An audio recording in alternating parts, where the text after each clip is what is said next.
Good evening. I want to welcome you here on behalf of Littleton United Methodist Church.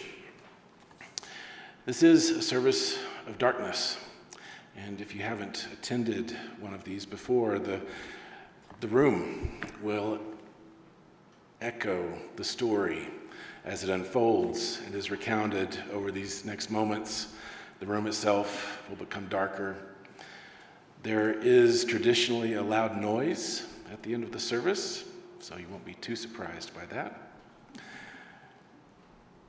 And when it is dark, at the end, we let it be, and we sit in it for a time, and lights will come back on. So for your safety and for the somber nature of the service, we'd ask that you would remain seated until lights come back on and it is made clear it's time to leave. We're glad you're here. So let's stand as you're able and join together in our call to worship.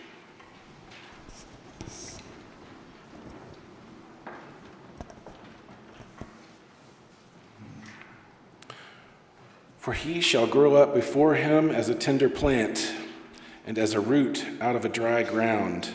He hath no form nor comeliness. And when you shall see him, there is no beauty that you should desire him. He is despised and rejected of men, a man of sorrows and acquainted with grief. And we hid, as it were, our faces from him. He was despised, and we esteemed him not. Surely he hath borne our griefs and carried our sorrows. Yet we did not esteem him stricken, smitten of God, and afflicted. But he was wounded for our transgressions, he was bruised for our iniquities. The chastisement of our peace was upon him, and with his stripes we are healed.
us pray.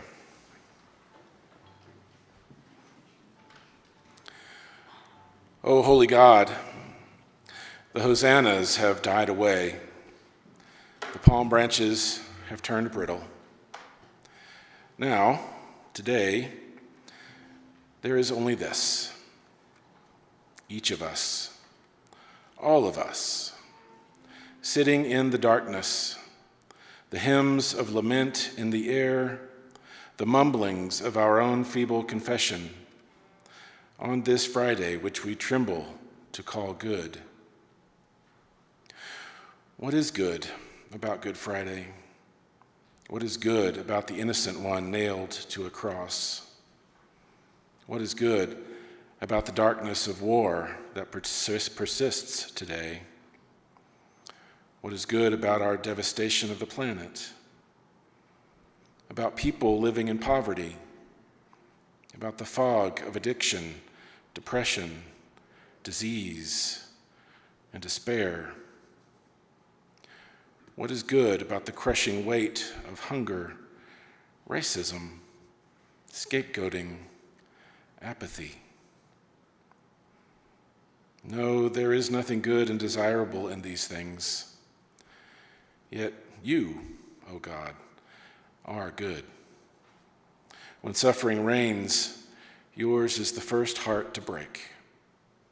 When despair lurks about, we remember that you were there first, peering into the abyss and crying out incredibly, Father, forgive them.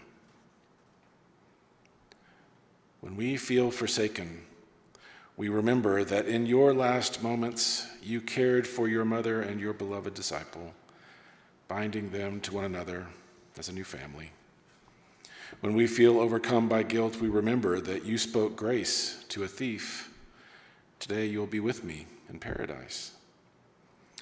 Your love for us is just that boundless and ever-present and good.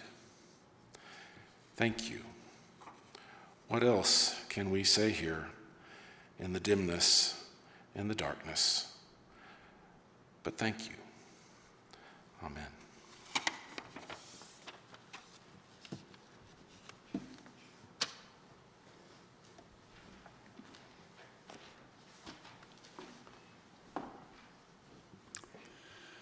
Then Jesus said to his disciples, "Tonight you will all fall away because of me. This is because it was written, I will hit the shepherd and the sheep of the flock will go off in all directions. But after I'm raised up, I'll go before you to Galilee." Peter replied, "If everyone else stumbles because of you, I'll never stumble." But Jesus said to him, "I assure you that before the rooster crows tonight, you will deny me 3 times. Peter said, "Even if I must die alongside you, I won't deny you." All the disciples said the same thing. And then Jesus went with his disciples to a place called Gethsemane, and he said to his disciples, "Stay here while I go and pray over there." When he took Peter and Zebedee's 2 sons, he began to feel sad and anxious. And then he said to them, "I'm very sad. It's as if I am dying. Stay here and keep alert with me."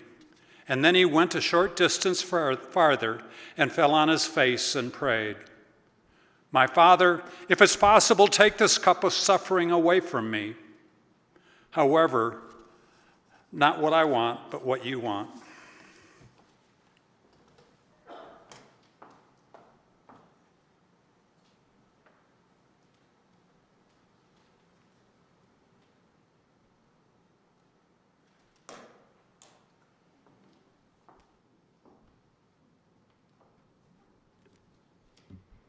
He came back to the disciples and found them sleeping.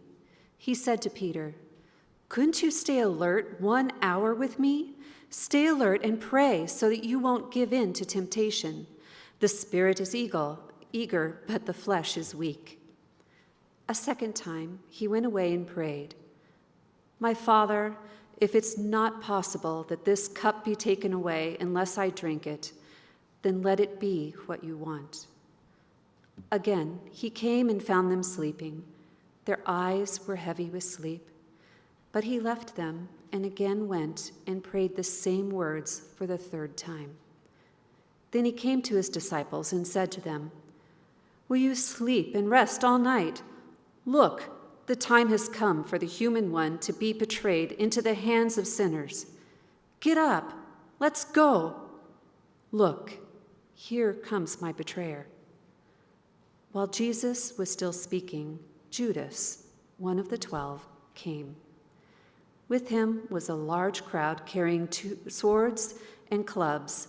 They had been sent by the chief priests and elders of the people.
His betrayer had given them a sign, "Arrest the man I kiss." Just then he came to Jesus and said, "Hello, Rabbi." Then he kissed him. But Jesus said to him, "Friend, do what you came to do." Then they came and grabbed Jesus and arrested him.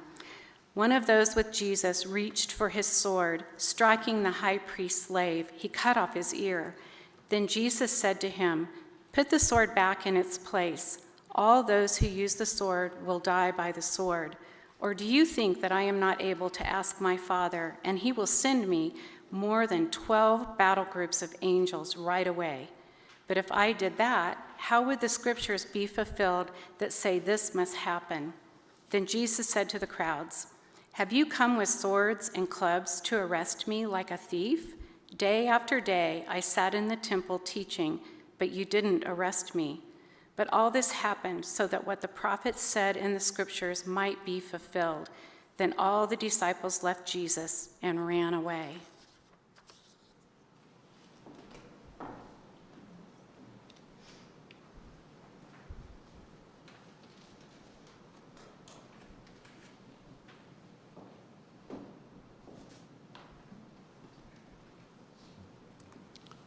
Those who arrested Jesus led him to Caiaphas, the high priest. The legal experts and the elders had gathered there. Peter followed him from a distance until he came to the high priest's courtyard. He entered that area and sat outside with the officers to see how it would turn out. The chief priests and the whole council were looking for false testimony against Jesus so that they could put him to death. They didn't find anything they could use from the many false witnesses who were willing to come forward. But finally they found two who said, "This man said, 'I can destroy God's temple and rebuild it in 3 days.'"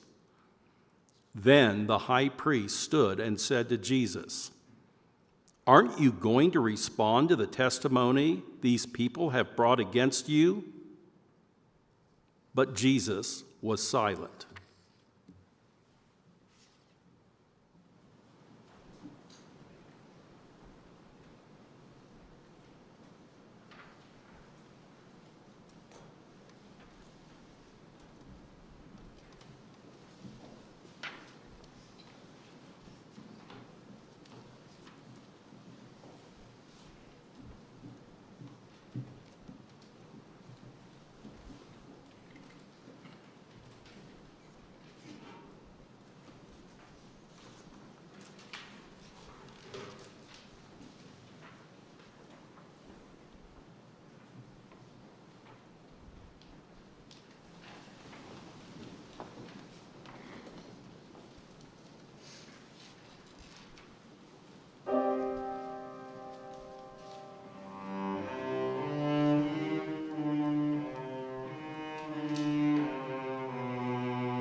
The high priest said, "By the living God, I demand that you tell us whether you are Christ, God's Son."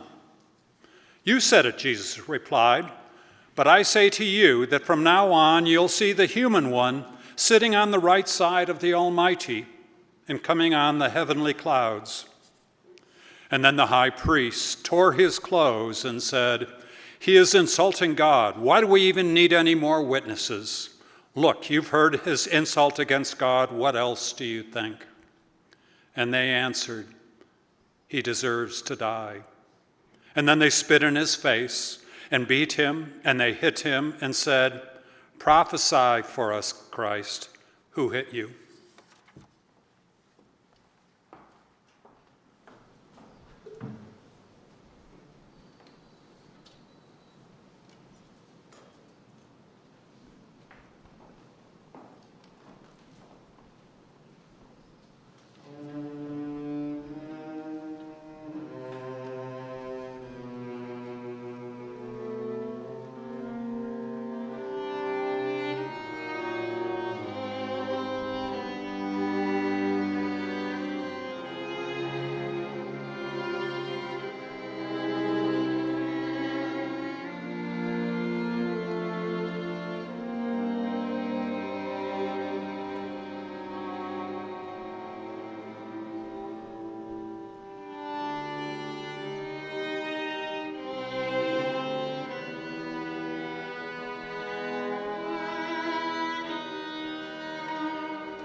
Meanwhile, Peter was sitting outside in the courtyard.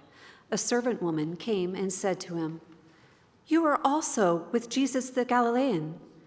But he denied it in front of all of them, saying, "I don't know what you are talking about."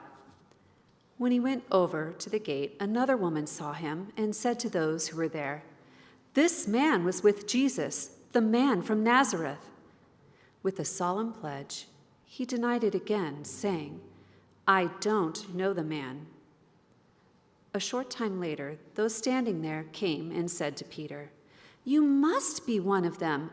The way you talk gives you away." Then he cursed and swore, "I don't know the man." At that very moment, the rooster crowed. Peter remembered Jesus' words, "Before the rooster crows, you will deny me 3 times." And Peter went out and cried uncontrollably.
Early in the morning, all of the chief priests and the elders of the people reached the decision to have Jesus put to death.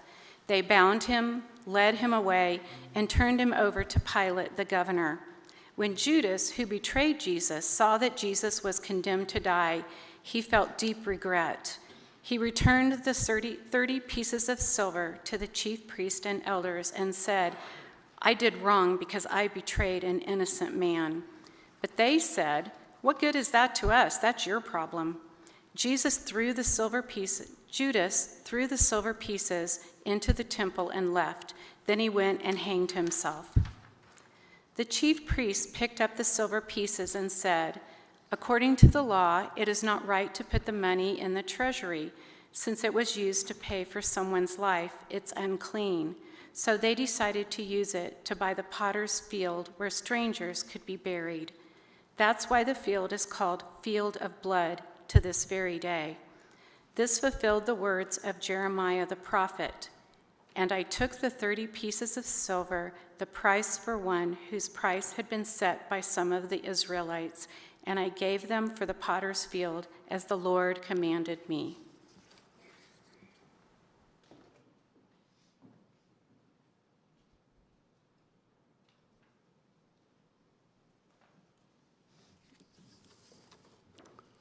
Please note that there is a congregational response during this reading. Jesus was brought before the governor. The governor said, "Are you the king of the Jews?" Jesus replied, "That's what you say." But he did not answer when the chief priests and elders accused him. Then Pilate said, "Don't you hear the testimony they bring against you?" But he didn't answer, not even a single word. So the governor was greatly amazed. It was customary during the festival for the governor to release to the crowd one prisoner, whomever they might choose. At that time, there was a well-known prisoner named Jesus Barabbas. When the crowd had come together, Pilate asked them, "Whom would you like me to release to you, Jesus Barabbas or Jesus who is called Christ?" He knew that the leaders of the people had handed him over because of jealousy. While he was serving as judge, his wife sent this message to him: "Leave that righteous man alone.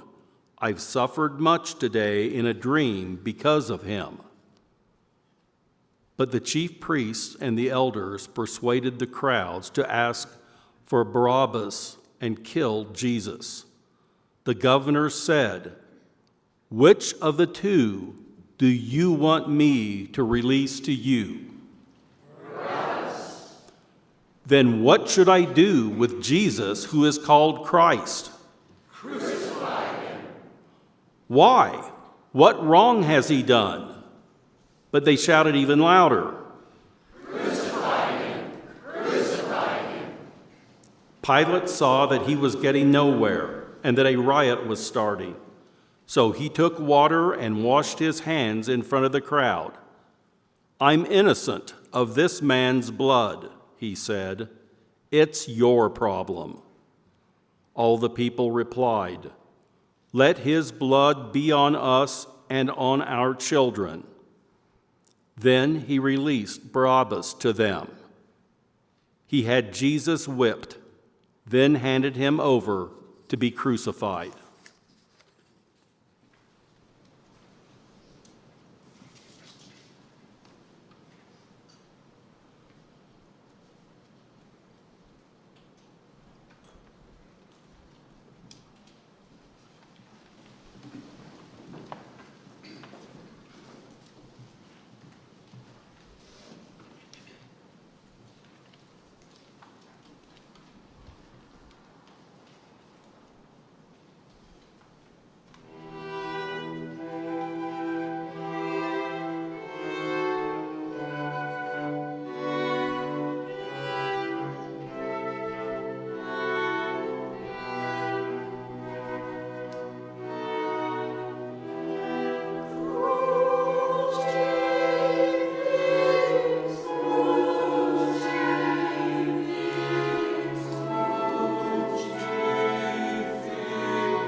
The governor's soldiers took Jesus into the governor's house, and they gathered the whole company of soldiers around him. They stripped him and put a red military coat on him, and they twisted together a crown of thorns and put it on his head. They put a stick in his right hand, and then they bowed down in front of him and mocked him, saying, Hey, King of the Jews. After they spit on him, they took the stick and struck his head again and again. And then they finished mocking him. They stripped him of his military coat and put his own clothes back on him. And then they led him away to crucify him.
As they were going out, they found Simon, a man from Cyrene. They forced him to carry his cross. When they came to a place called Golgotha, which means skull place, they gave Jesus wine mixed with vinegar to drink. But after tasting it, he didn't want to drink it. After they crucified him, they divided up his clothes among them by drawing lots. They sat there guarding him. They placed above his head the charge against him. It read, "This is Jesus, the King of the Jews." They crucified with him 2 outlaws, one on his right side and one on his left.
There were those walking by insulted Jesus, shaking their heads and saying, "So you were going to destroy the temple and rebuild it in 3 days, were you?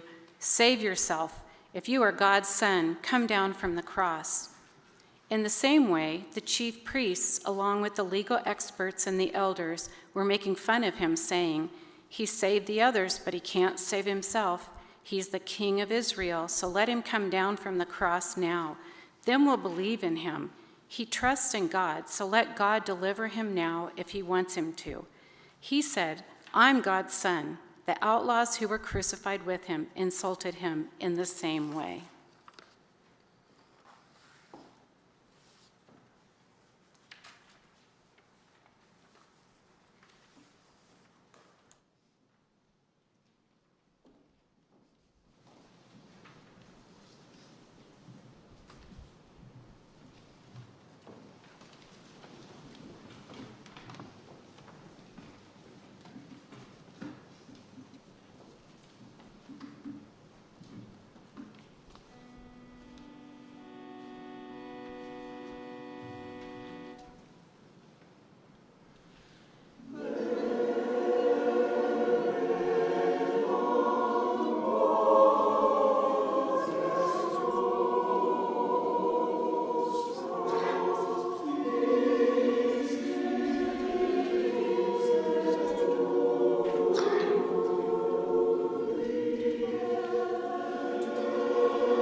From noon until 3 in the afternoon, the whole earth was dark. At about 3, Jesus cried out with a loud shout, "Eli, Eli, lama sabachthani," which means, my God, why have you left me?" After hearing him, some standing there said, "He's calling Elijah." One of them ran over, took a sponge full of vinegar and put it on a pole. He offered it to Jesus to drink. But the rest of them said, "Let's see if Elijah will come and save him."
Again, Jesus cried out with a loud shout.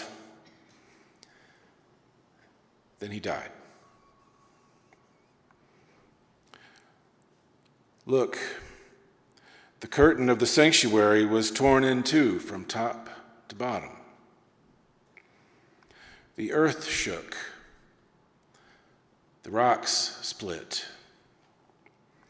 And the bodies of many holy people who had died were raised.